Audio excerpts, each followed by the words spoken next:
So let's talk about change for a change. Today is the day, of course, where I hear a lot about change. And of course, we are surrounded by change. The weather changes, fashion changes, and I'm surprised that there were not too many last-minute changes to today's program. Some of the changes are certainly good.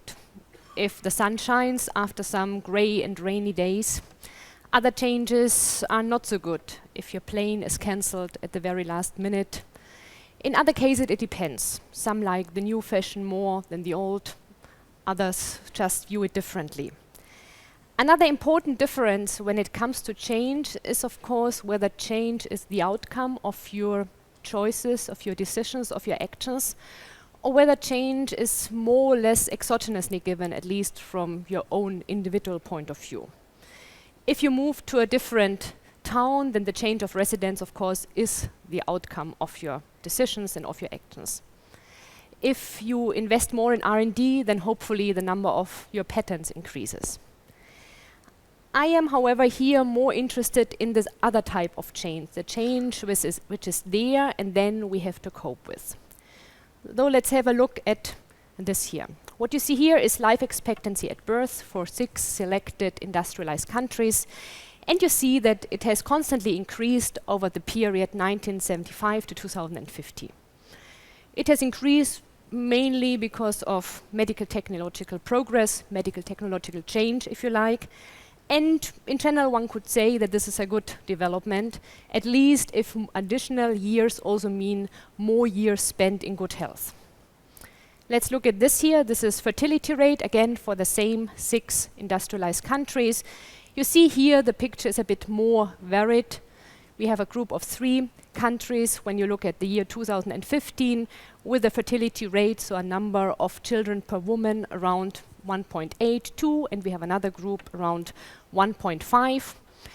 If this fertility rate and the change of the fertility rate across the period you see here is according to the preference of the people, then it's also a good thing, at least if this is also done in an undistorted way. Of course, when it comes to fertility, there are a lot of possible factors which might affect the decision, the tax system, the subsidies, the childcare facilities, the labor market, all these things. So it's not clear whether the changes here reflect fully the preferences in an undistorted way. So perhaps it's useful to put these 2 developments, these 2 changes together. So let's talk about pyramids. You know how a pyramid looks like. It has a broad base and then it gets narrow when you go closer to the top. Of course, the pyramid I have in mind here doesn't look really like this pyramid. It looks a bit unpyramid-like. The pyramid I have in mind here is this pyramid. It's the population pyramid. It's about the population of Germany of the year 2015. And what you see here is the number of people, men and women, for each age group. And you see that it looks still a bit pyramid-like in the upper part, but it no longer looks pyramid-like in the lower part. And what you also see here, and this is marked by these different colors, well, you see that there are those people 65 years and older. You see them in yellow, and let's call them the retirees. Then you see those people between 20 and 65. They are in green here. Let's call them the possibly economically active people. And then in gray, you see those 20 years and younger, and these are the children. Let's call them the children.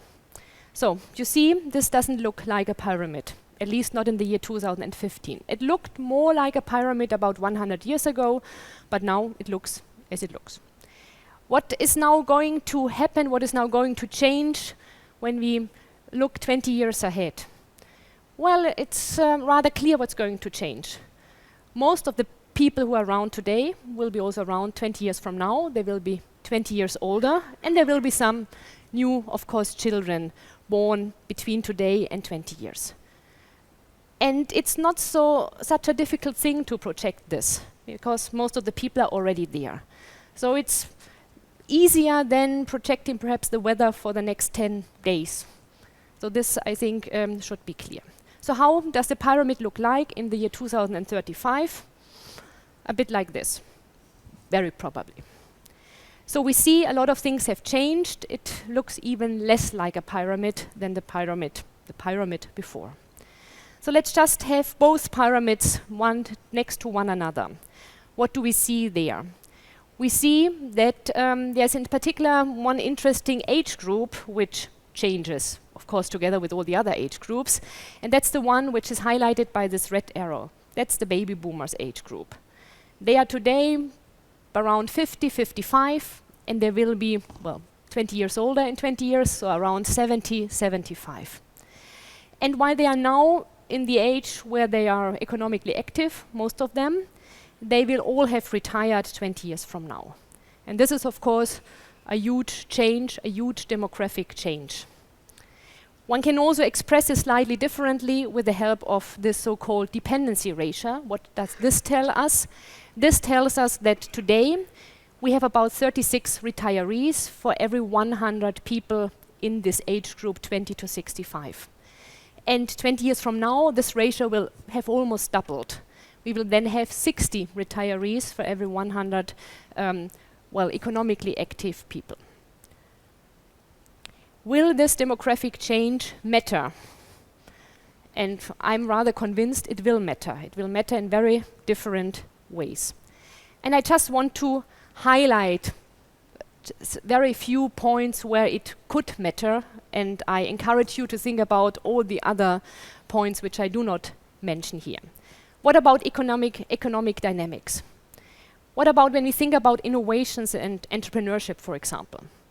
So at the moment, the average innovator or the average entrepreneur when starting a new business is around 35 or 40. So we can imagine when there are fewer people in this age group that economic dynamic in this respect will rather slow down. At least that could be one expectation. What about unemployment or employment? We could think that, well, if there are fewer people, then perhaps we are rather close to full employment. Maybe yes, maybe no. It depends, because you do not only need employees for full employment, you also need employers, entrepreneurs for full employment. And then it depends whether the number of potential employees decreases faster or more significantly, or the number of employers or entrepreneurs. What about the health sector? Perhaps we can expect some dynamics there. Yes, why not? When we have more older people, there might also be a higher demand for health services. But then the question is, who pays for this? What about the financing? If it's privately financed, this demand for health services, well, then hopefully these people have enough resources, private resources.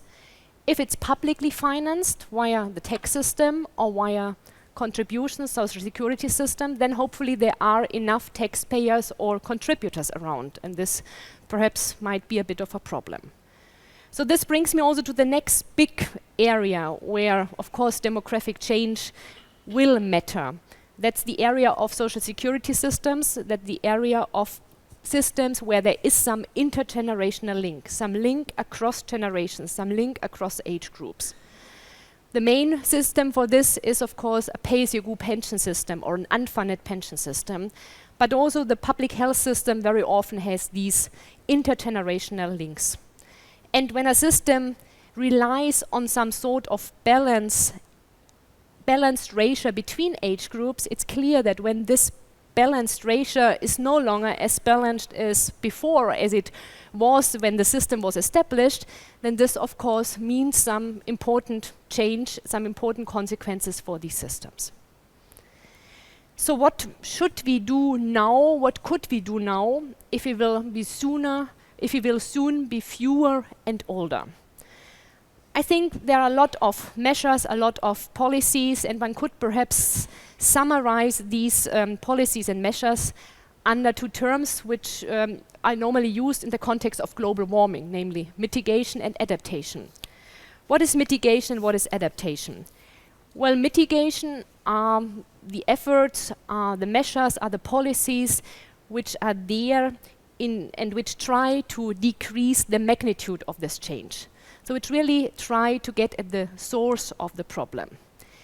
Adaptation, on the contrary, are these efforts and measures and policies which try to reduce our vulnerability when it comes to demographic change, without necessarily going to the source of the problem. And in the same way as I've just highlighted some areas where there could be important effects of this demographic change, I will also just mention a few points where we could and should think about in order to either mitigate the change or to adapt to this change. We should or could, for example, think about investing more in lifelong learning, because when we are fewer, it would certainly be better if we are better educated and if we are more productive. We could and should also think about a more effective migration policy, and we should not forget the families if we think that it would be better to be again more in the future. Of course, when it comes to children, one has to take into account that, well, if you increase the number of children now, it takes 20 to 30 years until they are then active in an economic sense, but also in a social sense and in all other types of senses.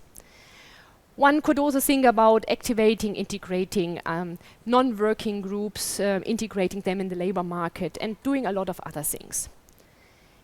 And of course, as I've stressed before, that social security systems will face quite some effect of this demographic change.